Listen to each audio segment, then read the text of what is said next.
मी सध्या मुंबईच्या आझाद मैदानामध्ये आहेत आणि माझ्या मागे आपण पाहू शकता या ठिकाणी खरं तर पोलिसांची परेड चालू आहे। हे सगळं जे सुरक्षा यंत्रणा आहे, महाराष्ट्र सुरक्षा दलाचे हे सगळे जवान आपल्याला या ठिकाणी पाहायला मिळतात। उद्यापासून मनोज जरांगे पाटील हे मुंबईमध्ये येऊन आझाद मैदान या ठिकाणी आपल्या उपोषणाला सुरुवात करणार आहेत आणि त्या अनुषंगाने महाराष्ट्र पोलीस आणि मुंबई पोलीस सध्या आपल्याला सज्ज झाल्याचं पाहायला मिळत आहे।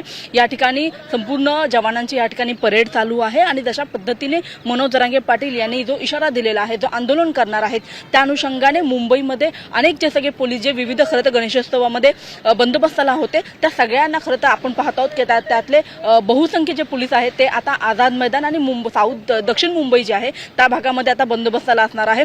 मनोज जरांगे पाटील यांच्यासोबत असंख्य जे आहे ते मराठा बांधव या ठिकाणी खरं तर दाखल होणार आहे। त्याच्यामुळे मुंबईमध्ये, दक्षिण मुंबईमध्ये खास करून सुरक्षा व्यवस्थेचा एक प्रश्न निर्माण होऊ शकतो। वाहतूक कोंडी खरं तर मोठ्या संख्येने निर्माण होऊ शकते आणि त्याच्यामुळे आपण पाहत आहोत की या ठिकाणी सध्या आता पोलीस यंत्रणा जी आहे ती अलर्ट मोडवर आलेली आहे। मुंबई पोलिसांसह महाराष्ट्र पोलीस हे सुद्धा खरं तर सज्ज झालेले आहेत, अलर्ट झालेले आहेत आणि सध्या आपण जर पाहिलं तर आझाद मैदानमध्ये सध्या आपल्याला महाराष्ट्र सुरक्षा दलाचे हे जवान जे आहेत त्यांची परेड खरं तर सुरू असल्याचं पाहायला मिळते।